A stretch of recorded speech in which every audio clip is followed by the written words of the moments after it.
मुझे प्रभु यीशु के नाम का बपतिस्मा 1990 में दिया गया और 1998 तक मैं कलीसिया की सहकर्मी बन गई थी। पवित्र आत्मा के कार्य और मार्गदर्शन के लिए धन्यवाद। मेरे पास प्रभु के लिए काम करने की अटूट ऊर्जा थी और मेरे उपदेशों का भंडार कभी खाली ना होता। मैंने अक्सर उन भाई बहनों का सहयोग किया जो कमज़ोर महसूस करते थे। जब उनके अविश्वासी परिवार मुझसे नाराज थे तब मैं धीरज से सब सहती रही। मुझे लगा कि ईसाई बनने के बाद से मैं बहुत बदल गई हूँ। परमेश्वर का धन्यवाद। पर 2010 की शुरुआत से मैं प्रभु के मार्गदर्शन को महसूस नहीं कर पाती थी और मुझ में काम के लिए उतनी ऊर्जा नहीं थी। मैंने बिना किसी नए प्रबोधन के उन्हीं पुरानी बातों का प्रचार किया। जब मेरे पति या बेटी ने कुछ ऐसा किया जो मुझे पसंद नहीं आया तो मैं अपना आपा खो बैठी और मैंने उन्हें डांट भी दिया था। मैं जानती थी कि ये प्रभु की इच्छा नहीं थी। मैंने प्रार्थना करके फिर पश्चाताप किया, परंतु मैं फिर से और अधीर और असहिष्णु होकर पाप पर पाप करने लगी और ये मेरे लिए काफी तकलीफदेह था। मैंने पूरे मन से बाइबल पढ़ी, उपवास किया और प्रार्थना की ताकि पाप करने और उसे कबूलने से बच सकूं। मैंने इसके बारे में जानने के लिए पादरियों की तलाश की, लेकिन वे मदद नहीं कर सके। 2017 तक मैं अभी भी हर जगह काम करते हुए प्रचार कर रही थी, लेकिन मुझे खालीपन और बेचैनी का एहसास हुआ क्योंकि मैं हमेशा पाप में जी रही थी और ये भावना और ज्यादा मजबूत होती जा रही थी। एक दिन मेरे पति ने मुझसे पूछा, तुम आजकल काफी निराश लग रही हो, क्या कुछ गड़बड़ है? उनके सवालों के जवाब में मैंने उनको अपनी चिंताओं के बारे में बताया। मैंने कहा, मैं सोच रही थी मैं इतने सालों से एक विश्वासी रही और मैं एक प्रचारक भी हूं, फिर मैं पाप में जीना बंद क्यों नहीं कर सकती? मुझे प्रभु की मौजूदगी महसूस नहीं हो रही, मानो उसने मुझे छोड़ दिया हो। मैंने वर्षों प्रभु पर विश्वास किया, बाइबल पढ़ी, प्रभु के मार्ग के बारे में सुना। मैं क्रूस धारण करने और खुद को काबू करने का संकल्प करती हूं, लेकिन हमेशा पाप से बंधी रहती हूं। अपने फायदे और प्रतिष्ठा के लिए झूठ बोलती हूं और मैं यह स्थिति हासिल नहीं कर सकती। उनके मुंह से कभी झूठ ना निकला था। मुझे पता है कि प्रभु उन कठिनाइयों और शुद्धिकरण की अनुमति देता है जिनका मैं सामना करती हूं, लेकिन मैं उसे सिर्फ दोषी और गलत समझती हूं। मैं खुशी से समर्पण नहीं कर सकती। मुझे डर है कि अगर मैं इस तरह से पाप में जीती रही तो प्रभु के आने पर मैं उसके राज्य में नहीं जा पाऊंगी। जवाब में उन्होंने कहा, तुम ऐसा कैसे सोच सकती हो? तुम विश्वास रखो, तुम एक प्रचारक हो। क्या तुम हमेशा ऐसा नहीं कहती हो? भले ही हम पाप में रहते हैं और उससे बचे नहीं हैं। बाइबल में कहा है, यदि तू अपने मुंह से यीशु को प्रभु जानकर अंगीकार करे और अपने मन से विश्वास करे कि परमेश्वर ने उसे मरे हुए में से जिलाया, तो तू निश्चय उद्धार पाएगा, क्योंकि धार्मिकता के लिए मन से विश्वास किया जाता है और उद्धार के लिए मुंह से अंगीकार किया जाता है। और क्योंकि जो कोई प्रभु का नाम लेगा वो उद्धार पाएगा। हम सभी लोग पाप में जीते हैं और कोई इससे मुक्त नहीं है, लेकिन हमारे पाप क्षमा किए जाते हैं। आस्था से हमारा न्याय होता है, हम बचाए जाते हैं। अगर हम चर्च जाते, बाइबल पढ़ते, क्रूस उठाकर प्रभु के पीछे जाते हैं, हम स्वर्ग का राज्य प्राप्त करेंगे और धन्य होंगे। मैंने उनसे कहा, हाँ, मुझे भी बिल्कुल ऐसा ही लगता था। लेकिन हाल ही में मैंने 1 पतरस 1:16 पढ़ा, जिसमें कहा है, पवित्र बनो क्योंकि मैं पवित्र हूं। आमीन। और इब्रानियों 12:14, जिसमें लिखा है, जो इंसान पवित्र नहीं वो प्रभु को कदापि ना देखेगा। सही कहा। हम बचाए गए हैं, लेकिन हम हमेशा पाप करके उसे कबूल कर रहे हैं। हमने पवित्रता हासिल नहीं की है। मुझे चिंता है, क्या हम इसी दशा में स्वर्ग के राज्य में आ सकते हैं? मेरी बात सुनने के बाद वे मुझसे सहमत हो गए और कहा कि कलीसिया ने हांगकांग से एक पादरी चेन को आमंत्रित किया था और सुझाव दिया कि मैं उनसे इसके बारे में पूछूं। मुझे स्पष्टता चाहिए थी कि मैं अपने विश्वास में लापरवाह नहीं हो सकती। हाँ। या फिर मैं खुद के साथ साथ अपने भाई बहनों के भी नुकसान का कारण बन जाऊंगी। सही है। सही कहा। सही कहा। बाद में मैंने पादरी चैन को ऑनलाइन खोजा और जो पेज सामने आया उसमें मैंने ये वेबसाइट देखी, राज्य के अवरोहण का सुसमाचार। फिर मैं उस साइट पर गई और कुछ शब्दों को देखा। फिर मेरी दिलचस्पी और बढ़ गई। मैं इन्हें पढ़ूंगी। बढ़िया। मनुष्य ने बहुत अनुग्रह प्राप्त किया, जैसे देह की शांति और खुशी। एक व्यक्ति के विश्वास करने पर पूरे परिवार को आशीष, बीमारी से चंगाई इत्यादि। शेष मनुष्य के भले कर्म और उसकी ईश्वर के अनुरूप दिखावट थी। इनके सहारे जीकर इंसान स्वीकार्य विश्वासी बन सकता था। केवल ऐसे विश्वासी ही मृत्यु के बाद स्वर्ग में प्रवेश कर सकते थे, जिसका अर्थ था कि उन्हें बचा लिया गया है। परंतु अपने जीवन काल में इन लोगों ने जीवन के मार्ग को बिल्कुल नहीं समझा था। उनके पास स्वभाव बदलने का कोई पथ ना था। वे बस पाप करते और फिर उसे स्वीकार करते। अनुग्रह के युग में मनुष्य की स्थिति ऐसी थी। क्या मनुष्य ने पूर्ण उद्धार पा लिया है? नहीं। इसलिए उस चरण का कार्य पूरा हो जाने के बाद भी न्याय और ताड़ना का कार्य बाकी रह गया था। यह चरण वचन के माध्यम से मनुष्य को शुद्ध बनाने और उसके परिणाम स्वरूप उसे अनुसरण हेतु एक मार्ग प्रदान करने के लिए है। दुष्ट आत्माओं को निकालने का कोई मतलब नहीं, क्योंकि इंसान पापी प्रकृति से मुक्त ना होगा, बल्कि पाप क्षमा पर आकर रुक जाएगा। पाप बलि के माध्यम से मनुष्य के पाप क्षमा किए गए हैं, क्योंकि सलीब पर चढ़ने का कार्य पहले ही पूरा हो चुका है और परमेश्वर ने शैतान को जीत लिया है। किंतु मनुष्य के भीतर भ्रष्ट स्वभाव बना हुआ है, तो वो अब भी पाप और परमेश्वर का प्रतिरोध कर सकता है, और परमेश्वर ने मानव जाति को प्राप्त नहीं किया है। इसीलिए कार्य के इस चरण में परमेश्वर मनुष्य के भ्रष्ट स्वभाव को प्रकट करने के लिए वचन का उपयोग करता है और उससे सही मार्ग के अनुसार अभ्यास करवाता है। यह चरण पिछले चरण से अधिक अर्थपूर्ण और साथ ही अधिक लाभदायक भी है, क्योंकि यह वचन ही है जो सीधे तौर पर मनुष्य के जीवन की आपूर्ति करता है और मनुष्य के स्वभाव को पूरी तरह से नया होने में सक्षम बनाता है। कार्य का यह चरण अधिक विस्तृत है। इसलिए अंत के दिनों में देह धारण ने परमेश्वर के देह धारण के महत्व और मनुष्य के उद्धार के लिए परमेश्वर की प्रबंधन योजना को पूरा किया है। आमीन। जब मैंने इसे पढ़ा, मैं बहुत उत्साहित हुई। इसमें विश्वासियों के तौर पर हमारी स्थिति को पूरी तरह से समझाया है। और हालांकि मैं इसे पूरी तरह से समझ नहीं पाई, पर मैंने इसमें आशा देखी। मुझे लगा कि मैं यहाँ शुद्ध और परिवर्तित होने का मार्ग पा सकती हूँ। मैंने अपनी प्रार्थनाओं को सुनने के लिए परमेश्वर को धन्यवाद दिया। बिल्कुल सही कहा। इसे पढ़ते हुए मुझे लगा कि यह सब बहुत शानदार ढंग से लिखा गया है। इसने मेरी शुष्क आत्मा का सिंचन किया और मुझे रास्ता दिखाया। मैं सोच रही थी कि क्या ये लोग सच में मेरी उलझन को दूर कर सकते हैं।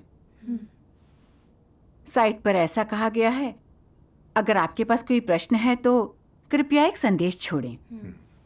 तो इसलिए मैंने उन्हें बिना किसी हिचकिचाहट के एक संदेश भेजा। उन्हें अपना नंबर और ईमेल भी भेज दिया।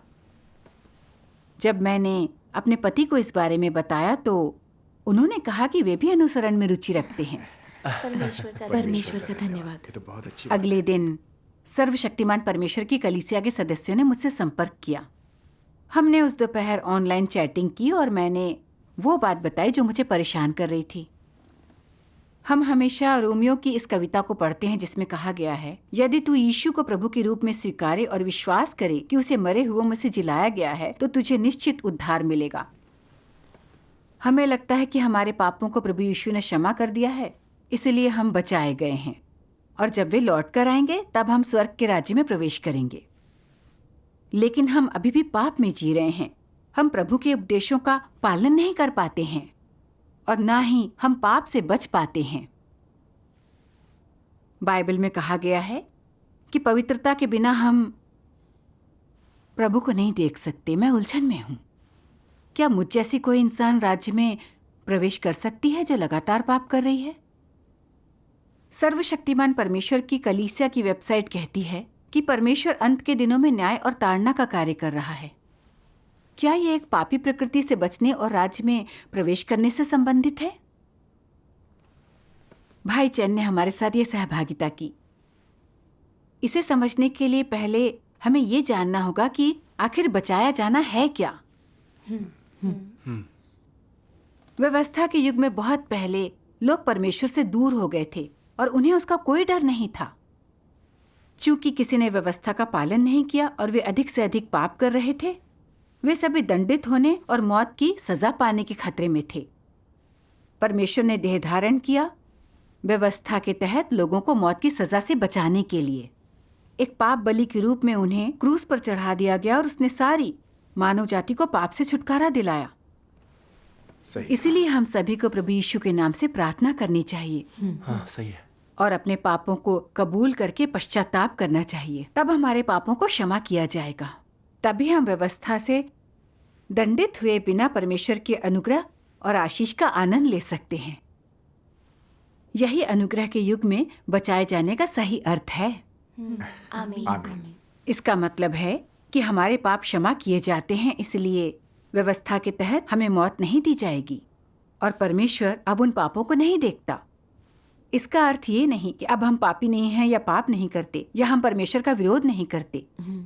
बचाए जाने का मतलब ये नहीं है कि हम भ्रष्ट नहीं हैं या हम शुद्ध हो गए हैं। खास तौर पर इसका मतलब ये नहीं है कि हम परमेश्वर के राज्य में प्रवेश करने के लायक हैं। बिल्कुल। शुद्ध होने के लिए हमें अंत के दिनों में परमेश्वर के न्याय कार्य को स्वीकार करना होगा। मैं भाई चैन की सहभागिता से ये बात समझ गई कि रोमियो में बचाए जाने का मतलब है प्रभु यीशु के उद्धार को स्वीकार करना और अब व्यवस्था के तहत दंडित नहीं होना और मौत ना दिया जाना। लेकिन इसे शुद्ध करना नहीं कहा जा सकता। सही कहा। मुझे लगा कि इसमें सत्य था जिसकी खोज की जानी चाहिए। जी हाँ। भाई चैन ने हमें सर्वशक्तिमान परमेश्वर के वचनों के कई अंश पढ़कर सुनाए। मैं वो बताना चाहूंगी। हाँ, जरूर। उस समय यीशु का कार्य समस्त मानव जाति को छुटकारा दिलाना था। उसके विश्वासियों के पापों को क्षमा कर दिया गया था। अगर तुम उस पर विश्वास करते हो तो वो तुम्हें छुटकारा दिलाएगा। तुम उस पर विश्वास करते हो तो पापी नहीं रह जाते, तुम अपने पापों से मुक्त हो जाते हो। यही बचाए जाने और विश्वास द्वारा उचित ठहराए जाने का अर्थ है। फिर विश्वासियों के अंदर परमेश्वर के प्रति विद्रोह और विरोध का भाव था और जिसे अभी भी धीरे धीरे हटाया जाना था। उद्धार का अर्थ ये नहीं था कि मनुष्य पूरी तरह से यीशु द्वारा प्राप्त कर लिया गया है, बल्कि यह था कि मनुष्य अब पापी नहीं रह गया, उसे उसके पापों से मुक्त कर दिया गया है। अगर तुम विश्वास करते हो तो तुम कभी भी पापी नहीं रहोगे। मैं एक अंश पढ़ूंगा।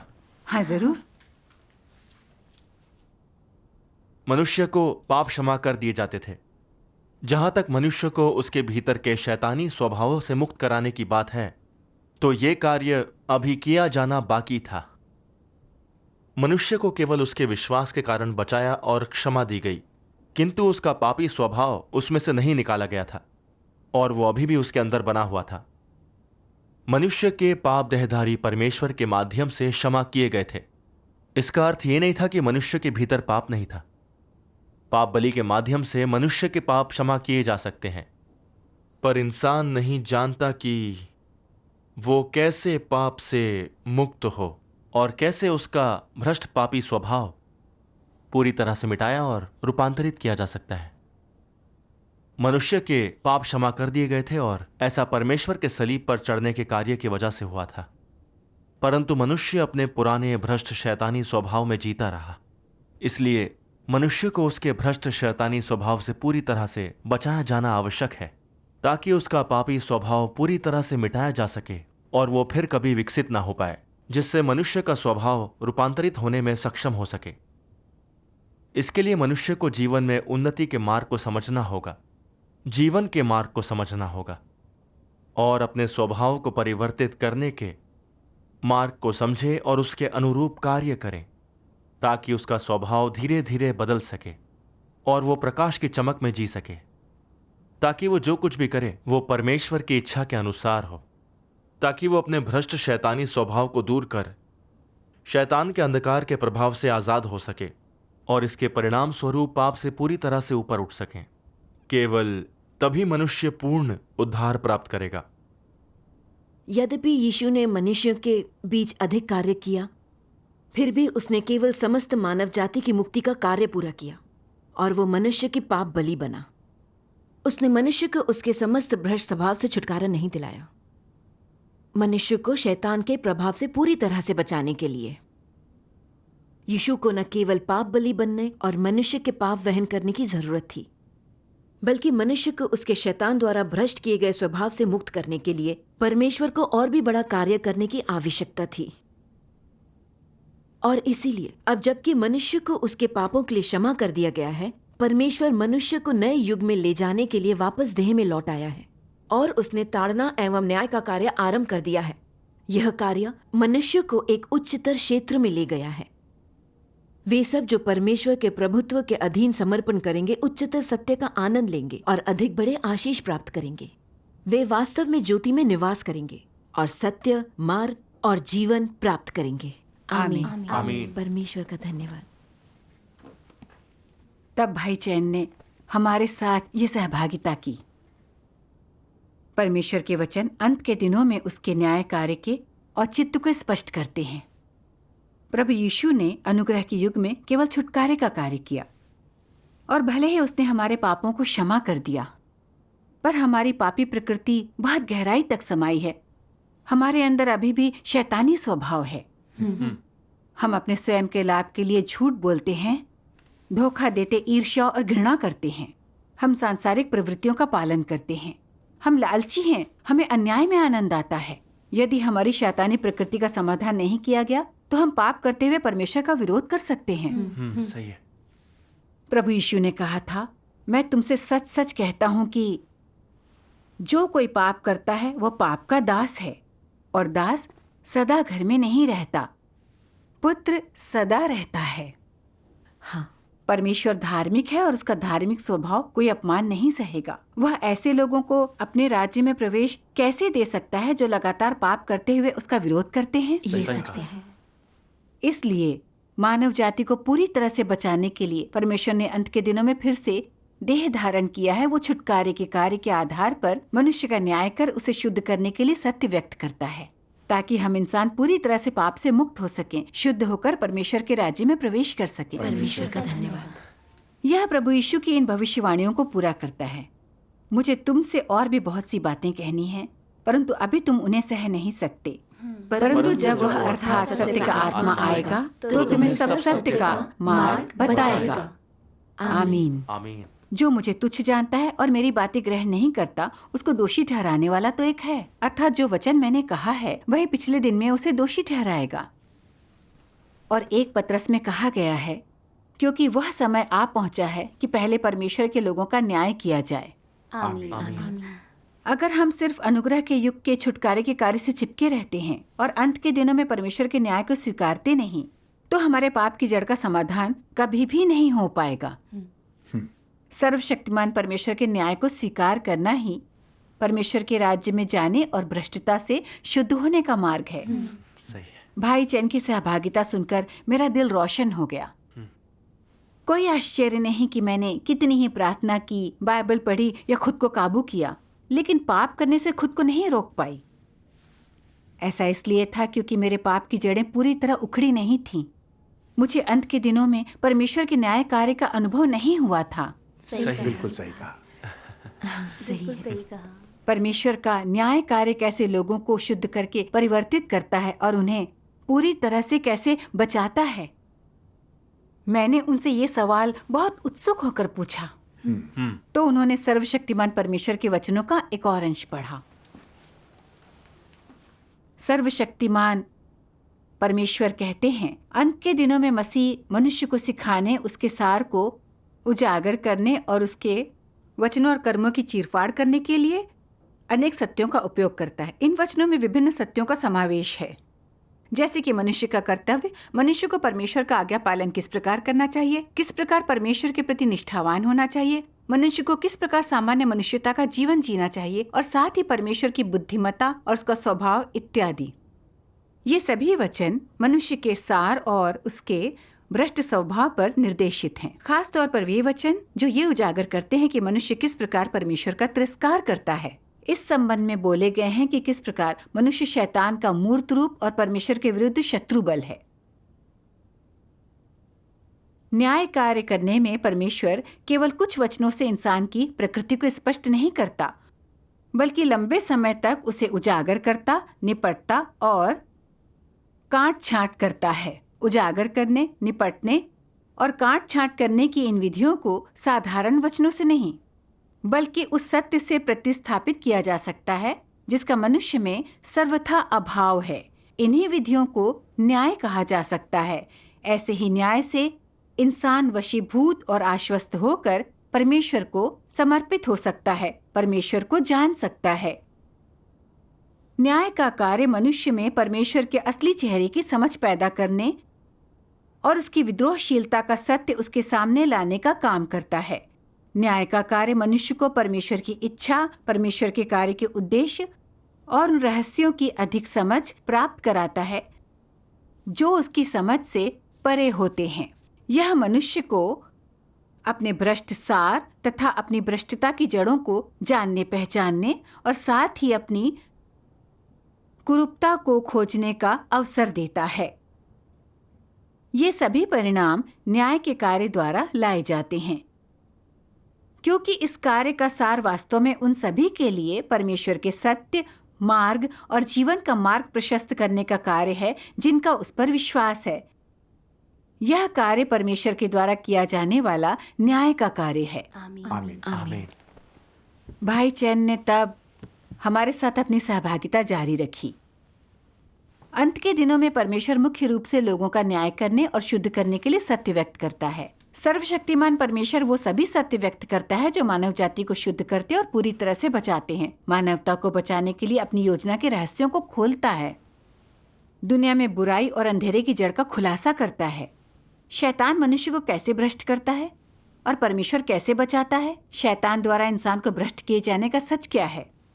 लोगों की परमेश्वर विरोधी शैतानी प्रकृति के बारे में बताया गया है।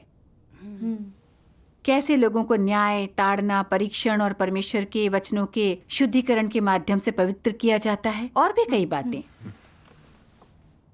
कुछ वर्षों तक परमेश्वर के वचनों के न्याय और ताड़ना से गुजरने के बाद हम महसूस करते हैं कि परमेश्वर के वचन जो मानव जाति का न्याय करते हैं वो एक बहुत ही तेज तलवार की तरह होते हैं जो हमारी विद्रोहशीलता, भ्रष्टता और गलत इरादों का खुलासा करते हैं। ये सच है। ये हमें दिखाते हैं कि शैतान द्वारा हमें कितनी गहराई से भ्रष्ट किया गया है। हम अहंकार, धोखे, कठोरता, बुराई और क्रूरता जैसे स्वभावों से भरे हुए हैं। हम में जरा सी भी इंसानियत नहीं है।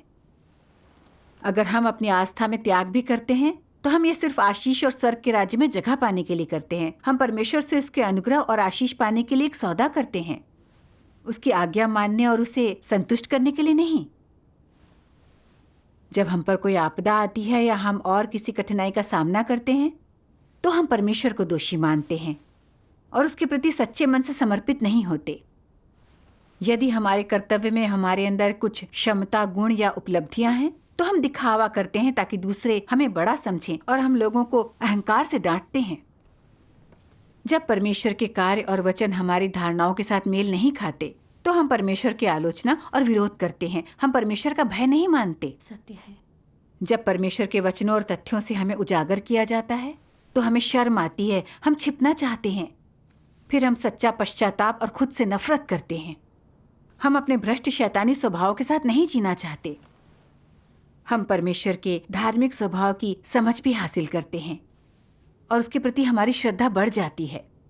परमेश्वर के न्याय, ताड़ना को स्वीकारते व सत्य पर अमल कर भ्रष्टता मिटाते हैं।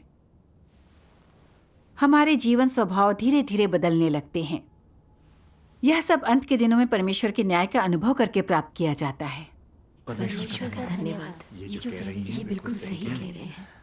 उनकी ये सहभागिता तो जैसे मेरे दिल को छू गई। मैंने देखा कि अंत के दिनों में परमेश्वर का न्याय कार्य कितना सार्थक है। सही कहा। कैसे वो बहुत व्यवहारिक तरीकों से इंसान का न्याय करके सत्य को व्यक्त करता है।